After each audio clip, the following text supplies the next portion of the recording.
எல்லோருக்கும் வணக்கம். Aadhira's kitchen YouTube சேனலுக்கு உங்களை அன்போடு வரவேற்கின்றேன். நல்லதை நினைப்போம், நல்லதே நடக்கும்னு சொல்லி இந்த பதிவை நான் ஆரம்பிக்கிறேன். பதிவுக்குள்ளே போகிறதுக்கு முன்னாடி நம்ம சேனலை இது வரைக்கும் சப்ஸ்கிரைப் பண்ணலைன்னா மறக்காமல் சப்ஸ்கிரைப் பண்ணி வச்சுக்கோங்க. அட்சய திருதியை அன்று இந்த உயிரினம் உங்கள் வீட்டுக்கு வந்தால் வீட்டில் செழிப்பான சூழ்நிலை உயரும், செல்வாக்கு உயரும், பணவரவு பன்மடங்கு பெருகும் அப்படின்னு தலைப்பு போட்டிருக்க இல்லைங்களா? அது என்னென்னு பார்க்கலாம். அக்ஷய திருதியை அப்படின்னா நம்ம எல்லாருமே ஒரு ஒரு ரொம்ப சந்தோஷமான ஒரு விசேஷமாக நம்ம எடுத்துப்போம். இப்போ மார்வாடிகள்லாம் பார்த்திங்கன்னா கண்டிப்பாக அக்ஷய திருதி அன்னைக்கு ரொம்ப விசேஷமாக பண்ணுவாங்க. ஏன்னா அவங்க குபேரனை வணங்குறவங்க. அதனால் அக்ஷய திருதியே நல்ல ஒரு பிரசித்தமான ஒரு கோவிலுக்கு போகிறது, மகாலட்சுமி கோவிலுக்கு போகிறது, குபேரன் கோயிலுக்கு போகிறது. முடிஞ்சால் குபேரன் கோயிலுக்கு கூட அன்றைக்கி போயிட்டு வாங்க. குபேரன் கோயிலே எங்கள் வீட்டுக்கிட்ட இல்லைமான்றவங்க நான் ஒரு அளவுக்கு ஒரு இது மட்டும் உங்களுக்கு நான் சொல்கிறேன் எந்த இடத்துல குறிப்பாக இருக்குதுன்னு சொல்லிட்டு. கேளம்பாக்கம் டு வண்டலூர் ரோடில் அந்த ரத்தனமங்கலம்னு ஒரு ஊர் இருக்குது. அந்த ஊரில் குபேரன் கோயில் இருக்குது. முடிஞ்ச அளவுக்கு குபேரன் கோயிலுக்கு அன்றைக்கி முடிஞ்சால் போயிட்டு வாங்க. கிட்ட இருக்கிறவங்களுக்கு இது கொஞ்சம் பயனுள்ளதாக இருக்கும்னு நினைக்கிறேன் நான் இப்போ சொல்கிறது. அதே மாதிரி அங்கே கிடைக்கிற பச்சை கலர் திரி, காயின் விற்கிறாங்க, பணத்தாலேயே அலங்காரம் பண்ணி வச்சுருக்கிறாங்க, தூண் கொண்டு பணத்திலேயே ஒட்டி வச்சுக்கிறாங்க. அவ்வளோ அருமையாக இருக்கும் அந்த கோவில்.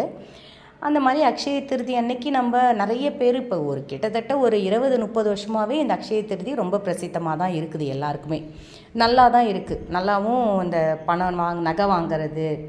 ரெண்டாவது, அன்றைய தினத்தில் பெரியவங்கக்கிட்டேருந்து நம்ம ஒரு காசு வாங்கினா கூட நம்மளுக்கு நல்லது நடக்கும்னு சொல்லுவாங்க. அந்த மாதிரி ஒரு விஷயத்தில் இப்போ நம்ம வீடு இருக்குது, நம்ம வீட்டுக்குள்ளே ஒரு உயிரினம் வந்துட்டு போகுது அப்படின்னாலும் எல்லாருக்குமே ஒரு டவுட் இப்போலாம் என்னென்னா, எதுக்கு இந்த உயிரினம் வந்துச்சு, என்ன காரணம், என்ன நடக்கும் நம்ம வீட்டுக்கு அப்படிலாம் நம்ம நினைக்க தோன்றும். இப்போனா தோணுது அந்த மாதிரி. சரி, அந்த மாதிரி ஒரு விஷயத்தில் இந்த உயிரினம் என்பது நம்மளுக்கு நல்ல ஒரு செல்வாக்கு மிகுந்த ஒரு உயிரினம்.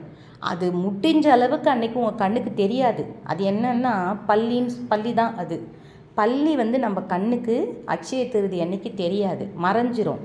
அப்படி மறைவாக போன பள்ளி உங்கள் கண்ணுக்கு அன்றைக்கி நீங்கள் தெரிஞ்சிச்சுன்னா அன்னைக்கு நீங்கள் நினச்சிக்கலாம், இந்த வருடம் முழுவதும் நம்ம செல்வாக்கோடு இருக்க போகிறோம், செல்வ செழிப்போடு இருக்க போகிறோம் அப்படின்ட்டு நம்மளே முடிவு பண்ணிக்கலாம்.